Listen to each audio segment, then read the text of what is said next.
Gracias por continuar con Despierta RD. Ahora vamos a conversar con Andrés Van der Horst, gerente general de la fiduciaria Banreservas, un tema que ha estado bastante en tapete en los últimos días. Los Bienvenido. fideicomisos, así es. Buenos días, Andrés, ¿cómo estás? Bienvenido, Primero, Andrés. buenos días a todos y a todas, queridas amigas y amigos.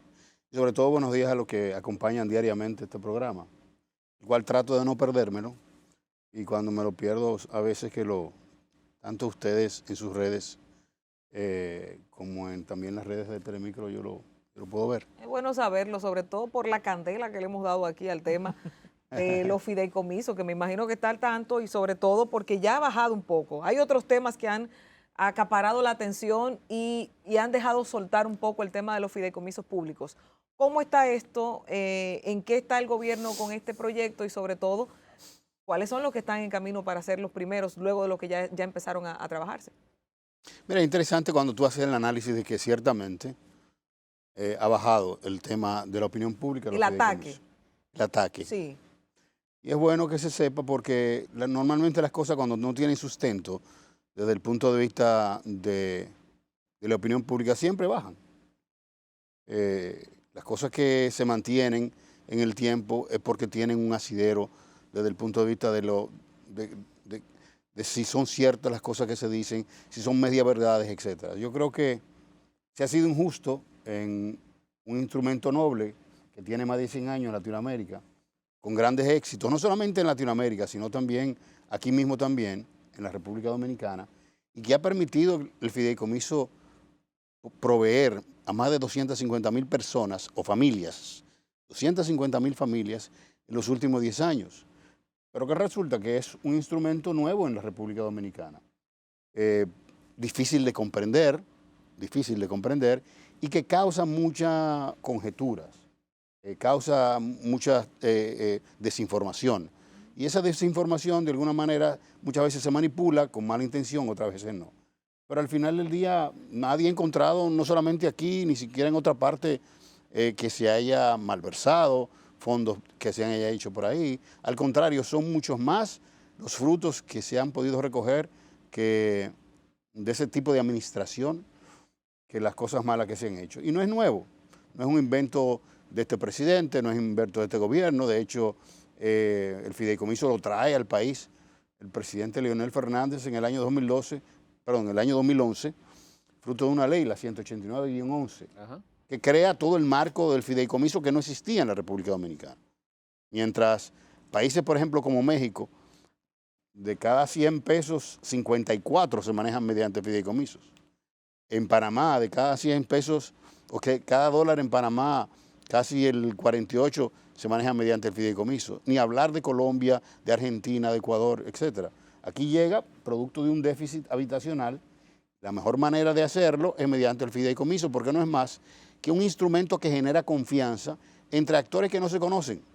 ¿Qué resulta? Cuando eso se lleva al plano de la administración pública, comienzan las conjeturas, y es normal, porque normalmente nosotros estamos acostumbrados a que la administración pública se haga desde el punto de vista del presupuesto, de tener un empleo público, y que eso se haga mediante a todo lo que es el aparato administrativo tradicional. Andrés, la ley de fideicomiso público todavía no ha sido aprobada, ¿no? No, está ahora mismo en el Congreso. ¿En qué está eso? Porque ustedes tienen urgencia para la aprobación de esos proyectos que tienen que ver con la parte de fideicomiso público, que no teníamos el marco jurídico.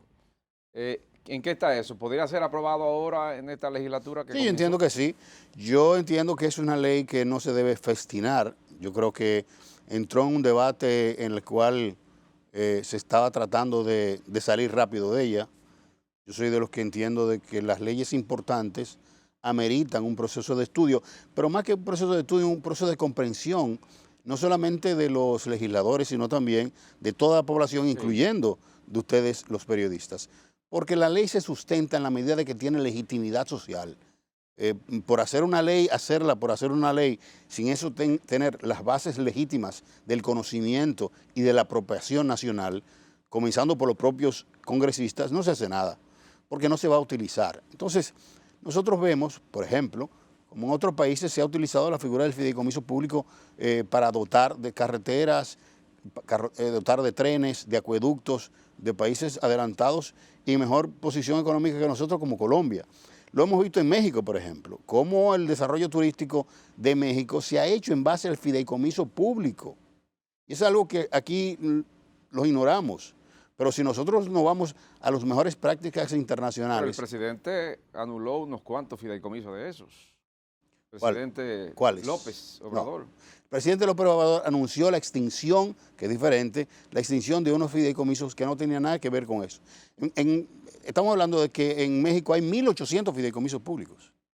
¿Aquí cuántos hay actualmente? Aquí hay 20 fideicomisos públicos. De los que están antes, porque todavía no está aprobado en el Congreso, o sea, no está regulado. Sí, y que, no está regulado, pero está aprobado en el Congreso. No, te digo que no está regulado el proyecto de ley que estamos hablando, pero sí están siendo ejecutados. Y un punto interesante, nosotros nunca hemos atacado de manera negativa a los fideicomisos, sino los puntos en los que supuestamente el gobierno utilizaría estas figuras para beneficiar a un sector, el sector privado, para temas con recursos públicos. Y ahí es donde voy. Yo no he dicho que aquí lo están atacando. Estoy diciendo es que en la opinión... No, sí lo atacamos, pero... Bueno, pero yo no he visto esos ataques que ustedes han hecho. He visto otros, pero no he visto esos ataques. Si bien es cierto, es importante llamar la atención para el fortalecimiento de esos instrumentos, no es menos cierto poner algo muy en claro. Para beneficiar al sector privado de la República Dominicana, lo más sencillo es seguir haciendo las cosas como se estaban haciendo antes. ¿O quiénes le venden al sector público? ¿Quiénes le vendieron los libros que van a quemar o que intentaban quemar anteriormente? El sector privado. ¿Quién es el suplidor fundamental del sector público en este país? No es el sector público. No son las asociaciones de enfermeras, es el sector privado. Entonces yo no sé por qué razón aquí se quiere estigmatizar el tema del beneficio del sector privado si el sector público le compra el 95% de todo su presupuesto al sector privado. Pero no se cuestiona eso, Andrés, sino la forma, cómo se hace. Exacto. Entonces, cuando lo vamos a la forma, nosotros también vemos que se hace mediante una forma de una ley de 340 de contrataciones que ha sido la mayor causa de toda la corrupción. Y eso ustedes no lo han modificado, que tienen un proyecto en el Congreso y no lo han modificado todavía. Y hay que tienen 3 años y hay que modificarla. Y siguen trabajando con esa ley. Y eso es más importante incluso que los fideicomisos. Exacto. Usted ha dicho en varias ocasiones que el gobierno lo saca a la luz pública cuando tiene que aplacar las crisis, los momentos de crisis. Quizás este es un momento para que usted explique al pueblo que nosotros como medio de comunicación hemos tratado de que la gente entienda, pero hay mucha confusión. ¿Qué son los fideicomisos inmobiliarios? Correcto. ¿Y qué diferencia hay entre la alianza público-privada? Muy bien, mira, muy interesante. El fideicomiso público no es más que aquel fideicomiso en el cual el sector público maneja una serie de activos, los cuales no es la naturaleza de la administración pública, y me explico. No es la naturaleza de la administración pública la construcción de viviendas. Eso no es su naturaleza. El sector público está para regular, el sector público está para ofrecer bienes y servicios, si se quiere, públicos. Pero una vivienda, la naturaleza la tiene el sector privado. ¿Pero qué resulta? El sector público tiene que tener algún tipo de dominio, porque eso no se puede privatizar, no se puede decir, no, que lo haga todo el sector privado. ¿Por qué? Porque hay una gran franja de la población nacional que no tiene acceso a la banca tradicional. Por lo tanto, se crea un fideicomiso. ¿Para qué?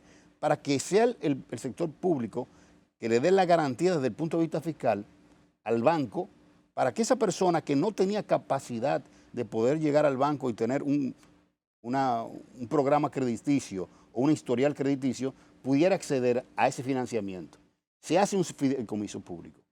No había otra manera de hacerlo. O el sector privado público lo hacía y las regalaba, que eran las épocas de Balaguer, y de esos regalos el 80% no se paga, o lo que hacía es crear un fideicomiso en el cual pone la tierra, pone una serie de beneficios fiscales, el banco pone el dinero, el ingeniero construye, y la fiduciaria, puede ser pública o privada, controla de que ese dinero que entra se utilice única y exclusivamente para eso. No es para comprar jipetas, no es para hacer otro proyecto, no es para que se gaste. Y una persona que es un beneficiario que nadie la conoce, que una persona que tiene un sueldo mínimo o más del sueldo mínimo pueda acceder, porque antes no podía acceder a ese beneficio porque no tenía capacidad financiera de hacerlo. Hoy en día sí la tiene. Entonces, si nos vamos a eso, hay otros temas también que el sector público no puede hacer. Por ejemplo, nosotros heredamos de otros gobiernos las tierras que pertenecen a todo el litoral de Pedernales, incluyendo Cabo Rojo, incluyendo la Bahía de las Águilas, etc. Eso es un beneficio o es un activo del Estado. Pero el gobierno no tiene ninguna vocación de desarrollo del sector turístico. No lo hace, no lo puede hacer. Eso no es su vocación. Pero tampoco quiere desprenderse de esas tierras. ¿Qué hace el sector público? Crea un fideicomiso para que esa tierra, que es del Estado y que no quiere repartirla, entre en un fideicomiso y sea parte de una sociedad. Y entre el sector privado, para que pueda desarrollar, porque la verdadera vocación del sector privado es el desarrollo privado. Y un destino turístico, como el de Punta Cana, como el de Samaná, como el de Puerto Plata, se desarrolla, y en toda parte del mundo se desarrolla por el sector privado. ¿Qué se asegura con el fideicomiso público? Que esa sociedad se va a mantener y se va a manejar mediante un mandato colegiado entre el sector privado y el sector público. Porque de lo contrario, lo que se hubiese creado es una empresa pública, ¿correcto? Y no es una empresa pública la que va a desarrollar todo el litoral de esa parte y va a competir en el mercado, porque no solamente es hacer una empresa pública, es competir, es traer los mejores hoteles, hacer el mejor aeropuerto, competir con los mejores destinos del mundo, y esa combinación la hace el fideicomiso, que va a tu segunda pregunta. Una alianza pública-privada es cuando el sector público tiene un bien tiene que desarrollar un bien público, una infraestructura pública y no tiene los recursos para hacerlo. O muchas veces no tiene el expertise para hacerlo. Pongo un ejemplo. Todo el mundo sabe que yo vivo desde hace mucho tiempo en Punta Cana. En Punta Cana no hay acueducto. En Punta Cana todo el sistema es de pozo. Estamos hablando del lugar por donde entra casi el 30% del PIB de la República Dominicana. Donde esa región, solamente la provincia tiene el 5% de la población. Y en esa región de Bávaro, Punta Cana, viven más de 200.000 personas. No tiene acueducto. Es un acueducto que cuesta 350 millones de dólares. Pero tiene capacidad de pago. ¿Y qué hace el sector público? El sector público dice, para yo poner 350 millones de dólares aquí, yo prefiero ponerlo en otras infraestructuras donde no tiene capacidad de pago y necesito infraestructura. O por lo menos necesito utilizarlo para otros renglones del presupuesto nacional. Hay intención del sector privado en poner eso. Se hace una APP, una alianza pública-privada, para que el sector privado ponga el dinero, ponga el financiamiento, el sector público le dé ese bien, le dé ese bien que es un servicio público, sí, se cobre por ahí y mediante un fideicomiso entonces le entre el dinero al sector privado, se le pague al préstamo y el residual cuando termine esa APP, que pueden ser en 30, 40 años, ese bien queda en el sector público. Esa es un poco la diferencia. El menor tiempo que se hace de un fideicomiso son 20, 30 años. Depende. El fideicomiso es muy noble porque el fideicomiso no está escrito en piedra, es un contrato al final del día en el cual si al término del usufructo puede ser 50 años, puede ser 30, puede ser 20 o puede ser fideicomiso de 5 años. Por ejemplo, la policía tiene un fideicomiso. No.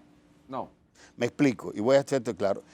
El sector privado, y esto es importante que la gente lo sepa, el sector privado quiso involucrarse y está involucrado directamente en lo que es la reforma del sector de la Policía Nacional. Ajá. El presidente de la República emite un decreto en el cual conforma un consejo, sí, que analiza y le da seguimiento. Y en esta parte hay el sector privado involucrado. Y el sector privado dice, yo quiero aportar. ¿Qué hizo el sector privado? Solicitó la creación de un fideicomiso para ellos aportar dinero sin que eso fuese... ¿A la policía? Sí, perdón, sin que eso fuese deducido del impuesto sobre la renta, como donación. Porque es un fideicomiso filantrópico, en el cual el sector privado pone dinero y es esa reforma de la policía que dice, yo lo necesito para educación. Pero no tiene una parte que se le devuelve al sector privado. No, nada.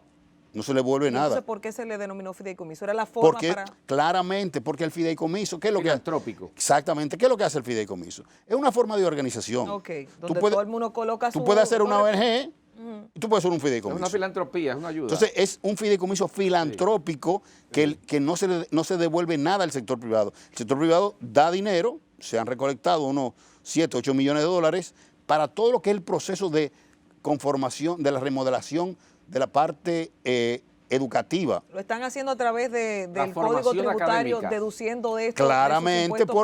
Claramente, porque si lo dono sin tener eso, No, va a tener... es un gasto. Es un gasto. No una pérdida, es un gasto. Correcto. Ahora, Andrés, ¿por qué entonces ha tenido tan mala fama los fideicomisos públicos desde el lanzamiento? ¿Fue una mala estrategia de comunicación al momento de empezar a hablarse del tema? Sobre todo, como tú dices, viene desde el 2011 corriendo un proyecto en el Congreso. ¿Por qué se le atacó tanto al gobierno con relación a los fideicomisos? Y como hemos mencionado, la mayoría de lo que hablamos es positivo. Mira, es muy fácil.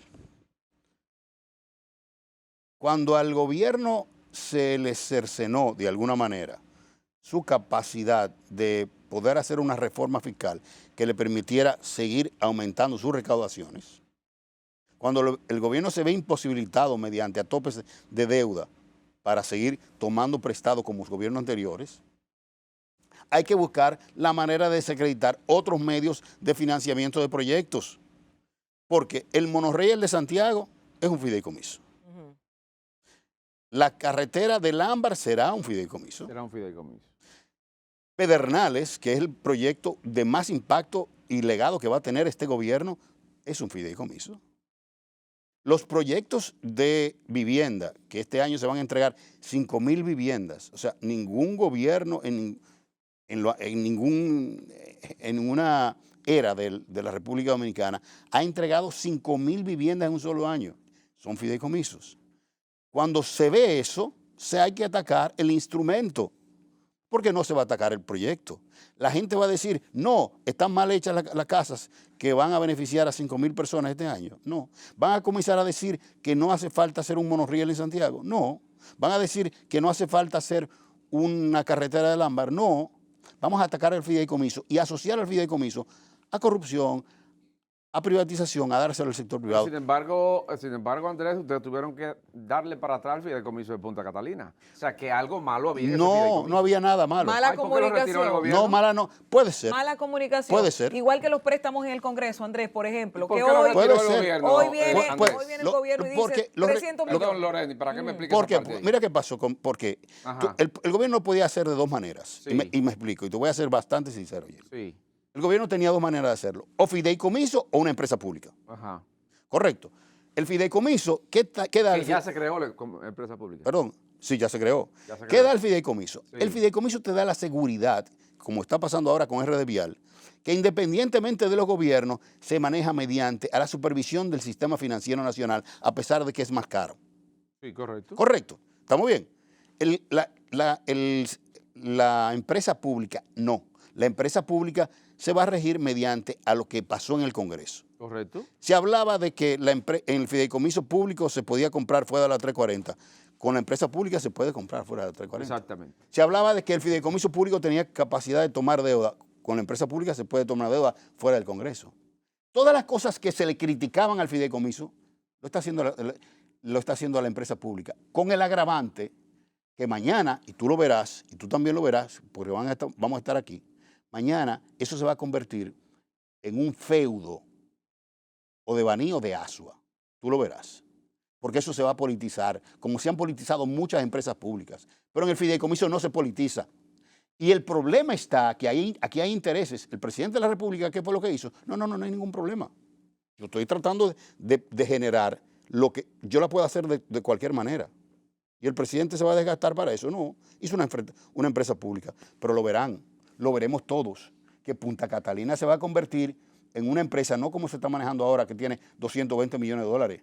De ganancia. Eso se va a convertir en lo que estamos viendo en las EDES. Lo que estamos viendo en las EDES. una empresa ¿El pública. gobierno le cogió miedo a quién? ¿A la opinión pública? No, no es que o a le cogió quién? miedo, no. ¿De quién era la responsabilidad de la comunicación estratégica de eso? No, no es un tema de responsabilidad, no. Es un tema de que se politizó el tema.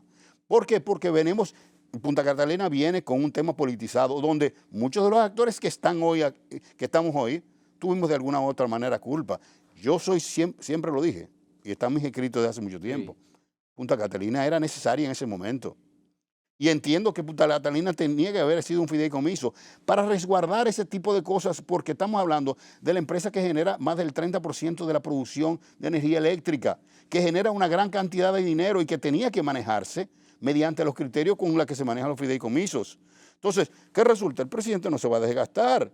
El presidente ve toda esta andanada, toda esta viralidad, porque no solamente aquí convergieron temas de comunicación, Lorena. Estuvo en el gobierno pasado. También intereses privados. ¿Estuvo en el gobierno pasado, Perdón, ¿cuál es el interés privado? ¿Por qué Danilo no hizo un fideicomiso para construirla? En el momento que se hizo Punta Catalina, yo no estaba en el gobierno. No, ya no estaba. No, yo estuvo en el gobierno. Sí, claramente. Yo entré en el gobierno de Danilo en el 2012 y salí en el 2014. Y no estuve ahí. Y nunca trabajé en un tema de fideicomiso. ¿Y qué pasó? Que en el gobierno de Danilo Medina... Pero yo lo apoyé, ¿eh? Okay. O sea, estando fuera del gobierno, yo la apoyé Punta Catalina porque entendía, y sí, lo sigo entendiendo, y el tiempo me dio la razón, de que había que buscar una manera de quitarle presión a las generadoras privadas, porque tenían de alguna manera un oligopolio. Y yo digo, y lo repito, que parte importante de todos esos ataques tienen que ver mucho también con esos intereses privados, Lorena. Claro. ¿Y cuáles son esos intereses? ¿Del sector privado, básicamente? No, hay de todo. Yo creo que en el mismo sector público también había intereses. Y yo creo que eso fue muy mezquino de parte de no haberle dado y blindado con la figura del fideicomiso la capacidad de que se pueda seguir. Mira, nosotros, este gobierno y la fiduciaria reservas va a terminar Ciudad Juan Bosch. Hubiese sido fuera del fideicomiso y hubiese dicho, no, vamos a hacer otra cosa que no se llame Ciudad Juan Bosch. Pero ya el fideicomiso ha hecho crédito privado y público y compromiso con más de 20,000 adquirientes que tiene que terminarla. Si hubiese sido un proyecto del gobierno fuera del fideicomiso, hubiese estado parado o hubiese estado quebrado. ¿Y qué pasa con las áreas protegidas que quedan dentro de las zonas del fideicomiso, como sucedió en el gobierno de Danilo? Se sacaron todas. En el último adenda que pasó por el Congreso, el día 5 de enero, todas las áreas protegidas se sacan del fideicomiso y vuelven a ser áreas protegidas. El fideicomiso de Pedernales única y exclusivamente tiene las parcelas, las cuales no tienen áreas protegidas, incluyendo la más delicada que es Bahía de las Águilas. Muchas gracias, Andrés. Gracias a ti, Lorena. Un placer. Bueno, pues muchísimas gracias por haber estado con nosotros y a todos ustedes, gracias siempre por su fiel sintonía. Quédense en Telecentro, que ahora pasamos o seguimos con nuestra programación.